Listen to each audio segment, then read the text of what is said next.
such an august audience, I feel humbled.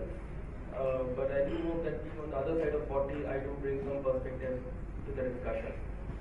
My age is less than the experience most of you carry over here in teaching in the campus. The way forward for private universities, both in a general perspective and from a technology perspective, I think it's a foregone conclusion. Mentioned, that what happened in K-12 education in terms of privatization and improvement of quality, the same has to happen in higher education. I think the time has come. That's one parallel that can be drawn. The second parallel that can be drawn is maybe what happened in the healthcare industry, maybe in the mid 80s. Bringing in privatization in the healthcare industry. I had the fortune of working with Dr. Pratap Reddy, who's the founder chairman of Apollo Group, and I've seen very closely how privatization transformed the healthcare scenario of the country. A similar transformation of education, higher education, I think is the foregone conclusion. Parallel. So I'm drawing the statement made by Bharat Ratna awardee. He said that quality is not determined by some big man pouring money into a building. Basically, he was taking a dig at private university. He was taking a dig at private education, and I think this statement is symptomatic of how private education is labeled in this country. And I would like to turn down this statement and I say, he's saying that quality is not determined by some big man pouring money. I would like to ask, why not? Whatever we've heard in this forum, whatever problems what ails the private university, whatever issues which the private universities are facing, I think money has a big role to play in solving those problems. We talk about teachers, non-availability of teachers. We talk about non-availability of or not a research focus. We spoke about the best universities in the world. We spoke about Harvard, Yale, and Stanford. These are private institutions. Harvard has an endowment fund of $32 billion. That's B for Bravo. Yale and Stanford have endowment funds of upwards of $18 billion. They're not philanthropic institutes, doing it for the cause. They have money in their pockets to do what they're doing.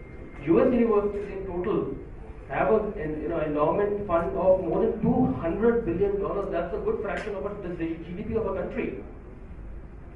So yes, I do believe that quality can be determined by putting money, maybe not into buildings. So that's where the rub lies. A bigger campus, a Wi-Fi enabled campus, state-of-the-art hostels, maybe yes, that's not where the money needs to be poured in. But yes, more research, grants, more fellowships, more student scholarships. So that all is use of money only. Rakesh, will you please tell us about your ICT products quickly? No, I'm not here to pitch any products. Okay. So that's the next part. How can technology help doing what private universities are being tasked to do or taken on the mission? What I feel is that private universities can go a long way in creating new models of educating the masses.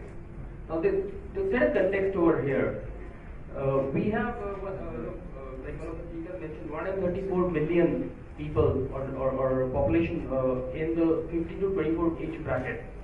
If I expand that age bracket a little more, we have 500 million people in the 0 to 24 age bracket. And therefore, the problem which this country faces in terms of education is much different. It's very different from the problem which US faces or Japan faces. The total population of Australia and Canada put together is 50 million or 60 million. And we have 10 times as number of people in the 0 to 24 age bracket. So the problem is quite different. Can technology help us,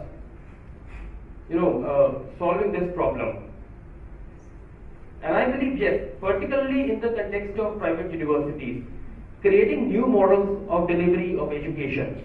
We've, the Western world, though they don't have this issue of such large numbers, but they are pioneering something called open courses, education on demand, massive open online courses which are purely technology driven. 75% of the children who are currently in the age group of less than 10 years, going in the future, when they become employable, when they attain employment age, they will be working in jobs which have not been created as yet. That's the pace with which the world is changing.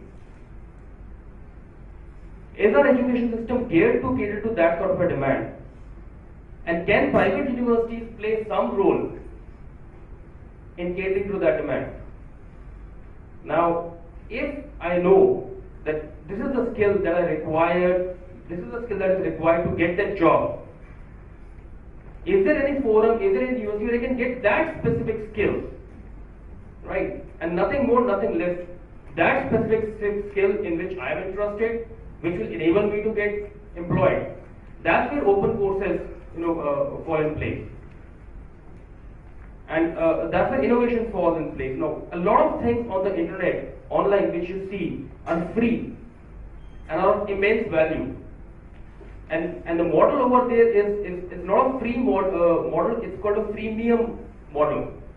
So there are some services which are available for free, which you can get. There are some services which come at a premium, for which you have to pay.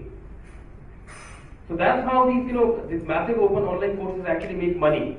So if you want to get a basic education, basic knowledge, basic course, you go online, you study the course, get for free, and you pitch it to a Google or a Facebook, and you get job because you got that skill, right? But if you want to get certified on that skill, if you want to get a diploma of that skill, then you write an examination, you write a proctored examination, and you pay for that, and you acquire that skill in a higher degree. These sorts of innovative models, is what private universities can bring in, and then that's where technology has a very, very large role to play. So, building the better mousetrap may not get the best results, as far as private universities are concerned, but getting new models into the place, foreseeing what is required by the society in the future, and understanding that maybe state-run universities might not be able to cater to that requirement, and then designing models which are information technology enabled, which leverage technology hugely, is I think where private universities can play a large role. That's it from me. Thank you. Thank you.